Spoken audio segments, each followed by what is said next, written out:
Hello everyone, আসসালামু আলাইকুম। Welcome to back to my channel. আপনাদের মাঝে আর একটি নিউ ব্লগ নিয়ে চলে আসলাম। এখানে শাক বাছা হচ্ছে।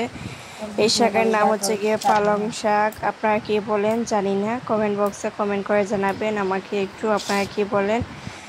বাছা হয়ে গেছে পালং শাক, এখন চলে আসলাম পাকঘরে রান্না করার জন্য। পেঁয়াজ দিয়ে এখন দিয়ে দিলাম হলুদ। পালং শাক আমরা ভাজি করেও খাই, রান্না করেও খাই। এটা রান্না করেও খাওয়া যায়, ভাজি করেও খাওয়া যায়। আজকে আমি ভাজি করব না, আজকে হচ্ছে গিয়ে আমি রান্না করব। এর জন্য সব ধরনের মশলা অ্যাড করে নিলাম। এখানে মরিচ, হলুদ, বাখর সব কিছু দিয়ে দিলাম। আজকে ছোটো মাছ দিয়ে রান্না করব পালং শাক। মশলা কষানো হয়ে গেছে, পালং শাক ধুয়ে পরিষ্কার করা হয়ে গেছে, মশলা কষানো হয়ে গেছে। দিয়ে দিব পালং শাক, দিয়ে নাড়াচাড়া করবো। নাড়াচাড়া করে ঢাকনা দিয়ে রেখে দিব। সিদ্ধ হয়ে গেলে তারপর আবারও আসবো, এসে নাড়াচাড়া করে পানি দিব। আপনারা দেখতেই থাকেন, সাথেই থাকেন। ভিডিওটি ভালো লাগলে অবশ্যই লাইক করবেন, কমেন্ট করবেন। নতুন হয়ে থাকলে চ্যানেলটিকে সাবস্ক্রাইব করে আমাদের সাথেই থাকবেন। এই তো নাড়াচাড়া করে দিচ্ছি। পালং শাক রান্না করে খেতে অনেক মজা, আপনারাও খেয়ে দেখতে পারেন। রান্না করে খেলে অনেক মজা লাগে, ভাজি করে খেলে অনেক মজা লাগে। ঢাকনা দিয়ে রেখে দিলাম, আবার চলে আসলাম। আমার পালং শাক সিদ্ধ হয়ে গেছে, আবারও চলে আসলাম। মাছ দিয়ে দিব, ছোটো মাছ দিব, ট্যাংরা মাছ দিয়ে রান্না করব পালং শাক। এই তো দিয়ে নাড়াচাড়া করব না, কারণ নাড়াচাড়া করলে মাছ ভেঙে যাবে, এর জন্য বেশি একটা নাড়াচাড়া করব না। মাছ দিয়ে কষানো হবে, কারণ কাঁচা মাছ, এর জন্য একটু পর এসে পানি দিব। কষানো হয়ে গেছে আমার মাছ, এখন দিয়ে দিব পানি। আপনারা কমেন্ট বক্সে কমেন্ট করে জানাবেন আমার রেসিপিটা আপনাদের কাছে কেমন লেগেছে। পরিমাণ মতো পানি দিয়ে দিলাম, আপনারাও পরিমাণ মতো পানি দিবেন।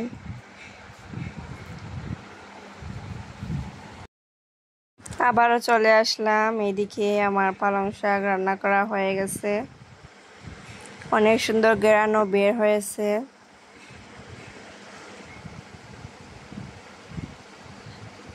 এখন চুলা থেকে নামিয়ে নিব। আর এদিকে হচ্ছে গিয়ে টক রান্না করা হবে।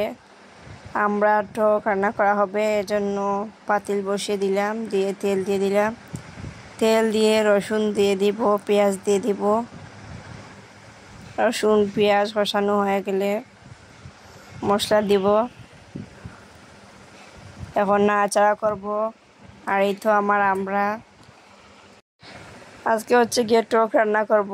অনেক গরমের মাঝে টক রান্না করলে খুবই মজা লাগে, ভাতও খাওয়া যায়, যে কোনো ধরনের টক হোক।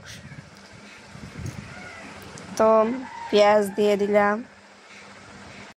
কে কে আমরা টক খেতে পছন্দ করেন কমেন্ট বক্সে কমেন্ট করে জানাবেন। আর আজকের ভিডিওটি আপনাদের কাছে কেমন লেগেছে অবশ্যই কমেন্ট করে জানাবেন। আজকে টক রান্না করব হচ্ছে গিয়ে মাছের মাথা দিয়ে। এই তো আমরা দিয়ে দিচ্ছি, এখন এগুলোকে ভালোভাবে কষাবো। আমরা সিদ্ধ করা হয়ে গেছে, এখন নাড়াচাড়া করব করে এরপর মাছ দিয়ে দিব। মাছের মাথা দিয়ে রান্না করব। অনেক সুন্দর সিদ্ধ হয়েছে আমড়াগুলো।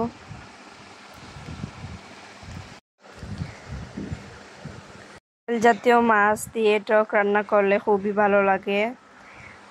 টক রান্না করতে পারবেন মাছের পেটি দিয়ে, আর হচ্ছে গিয়ে মাথা দিয়ে, লেজ দিয়ে, এগুলা দিয়ে টক রান্না করতে পারবেন আপনারাও।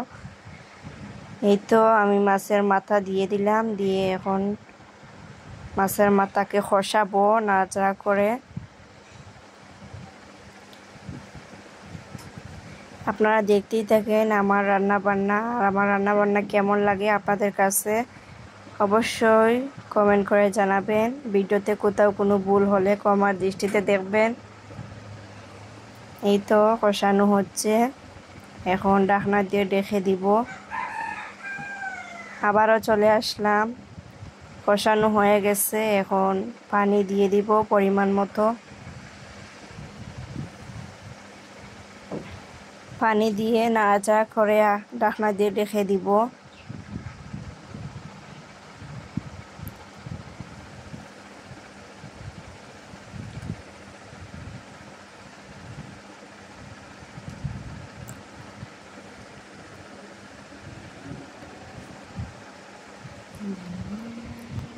আবারও চলে আসলাম, এইদিকে আমার টক রান্না করা হয়ে গেছে। আজকে এ পর্যন্ত, সবাই ভালো থাকবেন, সুস্থ থাকবেন। আল্লাহ হাফিজ, আসসালামু আলাইকুম। ভিডিওটি ভালো লাগলে অবশ্যই একটি লাইক করবেন, কমেন্ট করবেন।